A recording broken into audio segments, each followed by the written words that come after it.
Sesawi Core Isu Channel, channelnya renungan harian, inspirasi kehidupan dan portal media iman Kristiani. Damai sejahtera bersamamu. Semoga sobat-sobatku yang dikasihi oleh Kristus, sobat kaum muda, dan saudara-saudara yang terkasih dalam Kristus Yesus selalu dalam rahmat sukacita, berkat yang melimpah serta perlindungan dari Bapa, sahabatku yang dikasihi oleh Kristus. Sahabatku, pada kesempatan ini kita mau dan boleh terima firman Tuhan sahabatku dari Injil Lukas bab 11 ayat 47 sampai dengan 54. Mari sahabatku yang dikasihi oleh Kristus, kita siapkan hati dan pikiran kita supaya dengan hikmat sukacita kita boleh dan mau terima firman Tuhan sahabatku. Tuhan beserta kita sekarang dan selama-lamanya. Inilah Injil suci menurut Lukas. Dimuliakanlah Tuhan. Sekali peristiwa, tak kala duduk makan di rumah seorang Farisi, Yesus berkata, "Celakalah kamu, sebab kamu membangun makam nabi-nabi, tetapi nenek moyangmu telah membunuh mereka. Dengan demikian, kamu mengaku bahwa kamu membenarkan perbuatan-perbuatan nenek moyangmu, sebab mereka telah membunuh nabi-nabi itu dan kamu membangun makamnya. Sebab itu hikmat Allah berkata, Aku akan mengutus kepada mereka nabi-nabi dan rasul-rasul, dan separuh dari antara nabi-nabi dan rasul-rasul itu akan mereka bunuh dan mereka aniaya. Supaya dari angkatan ini dituntut darah semua nabi yang telah tertumpah sejak dunia dijadikan. Mulai dari darah Habel sampai kepada darah Zakaria yang telah dibunuh di antara mezbah dan rumah Allah. Bahkan aku berkata kepadamu, semuanya itu akan dituntut dari angkatan ini. Celakalah kamu, hai ahli-ahli Taurat, sebab kamu telah mengambil kunci pengetahuan. Kamu sendiri tidak masuk ke dalam, dan orang yang berusaha untuk masuk ke dalam kamu halang-halangi." Dan setelah Yesus berangkat dari tempat itu, ahli-ahli Taurat dan orang-orang Farisi terus-menerus mengintai dan membanjirinya dengan rupa-rupa soal. Untuk itu mereka berusaha memancingnya supaya mereka dapat menangkapnya berdasarkan sesuatu yang diucapkannya. Demikianlah sabda Tuhan. Terpujilah Kristus. Sahabatku yang dikasihi oleh Kristus, sobat kaum muda dan saudara-saudara yang terkasih dalam Kristus Yesus, kita mendengar kalimat yang keras dalam firman ini sahabatku, yaitu yang mana? Celakalah kamu, hai ahli-ahli Taurat, sebab kamu telah mengambil kunci pengetahuan, tetapi kamu sendiri tidak masuk ke dalamnya, dan orang yang berusaha masuk ke dalam, kamu halang-halangi. Sahabatku, apa arti kalimat tersebut sahabatku? Orang Farisi dan ahli Taurat itu orang-orang yang pandai.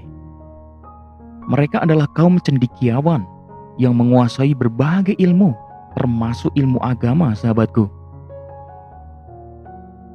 Yesus mengkritik sikap hidup mereka yang tidak menjalankan apa yang mereka ketahui. Lebih parah lagi sahabatku, ketika orang lain ingin masuk, justru mereka menghalang-halanginya sahabatku yang dikasihi oleh Kristus. Apa yang bisa kita renungkan dari sikap seperti ini sahabatku?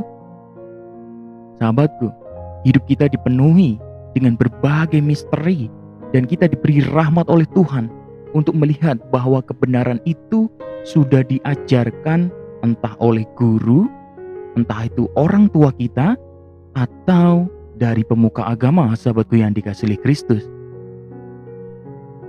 Tinggal bagaimana kita melaksanakannya. Sahabatku, yang sulit adalah bagaimana sesuatu yang teoritis benar-benar bisa terwujud sahabatku. Sungguh kita harus mampu menjadi motor penggerak untuk melaksanakan kebenaran-kebenaran itu, bukan malah menyesatkan orang dengan pengetahuan-pengetahuan kita. Sahabatku yang dikasihi oleh Kristus dimanapun Anda berada, sungguh luar biasa firman ini. Ini juga sangat mengingatkan kita sahabatku, di mana kita setiap pribadi manusia telah diberikan rahmat oleh Tuhan sumber talenta, berkat yang sungguh luar biasa, dan ilmu, pengetahuan, dan lain sebagainya, sahabatku yang dikasihi oleh Kristus.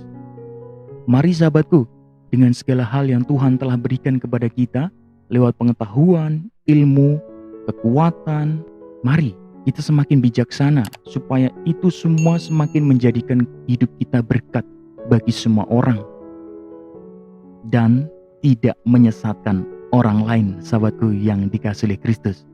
Amin. Kemuliaan kepada Bapa dan Putra dan Roh Kudus, seperti pada permulaan, sekarang, selalu, dan sepanjang segala abad. Terpujilah nama Yesus, Maria, dan Santo Yosef, untuk sekarang dan selama-lamanya. Amin. Sahabatku yang dikasihi oleh Kristus, dimanapun Anda berada, mari kita siapkan hati dan pikiran kita untuk akhiri renungan singkat ini dan mohon berkat dari Tuhan, sahabatku. Dalam nama Bapa dan Putra dan Roh Kudus. Amin. Allah Bapa yang kuasa dan kekal, kami mengucap syukur kepadamu atas segala rahmat yang boleh kami terima, dan kami boleh terima firman ini. Ini sungguh menguatkan kami ya Tuhan, dan kami semakin mengerti untuk menggunakan segala ilmu pengetahuan kami dan talenta kami untuk menjadi berkat bagi orang banyak. Kasihanilah kami ya Tuhan, kasihanilah kami orang berdosa. Kami juga mendoakan bagi orang-orang yang sedang sakit luka hati, mereka lemah dan tersingkir, kiranya Engkau jamah mereka dengan segenap kuasa-Mu, Engkau sembuhkan dan Engkau berikan hikmat kesejahteraan, sukacita ke dalam hidup mereka. Dan bagi orang-orang yang telah meninggal dunia mendahului kami menghadap-Mu ya Tuhan, Engkau jamah mereka dengan segenap kuasa-Mu, Engkau ampuni dosa mereka, dan Engkau tempatkan di sisi-Mu di sorga, memandang wajah kasih-Mu Tuhan. Amin. Kemuliaan kepada Bapa dan Putra dan Roh Kudus, seperti pada permulaan, sekarang, selalu, dan sepanjang segala abad. Terpujilah nama Yesus, Maria, dan Santo Yosef, untuk sekarang dan selama-lamanya. Amin. Dalam nama Bapa dan Putra dan Roh Kudus. Amin. Sahabatku yang dikasihi oleh Kristus, dimanapun Anda berada, terima kasih banyak atas segala waktu yang sudah diluangkan, dan kita boleh mau terima firman Tuhan, sahabatku. Semakin kita mempertajam iman kita, sahabatku yang dikasihi oleh Kristus. Mari hidup kita semakin penuh berkat, hidup kita semakin penuh rahmat sukacita. Mari kita dengan bijaksana menggunakan segala ilmu untuk semakin menjadi berkat, sahabatku. Sampai jumpa di renungan harian episode selanjutnya. See you later. Bye-bye. Berkah dalam. Tuhan memberkati.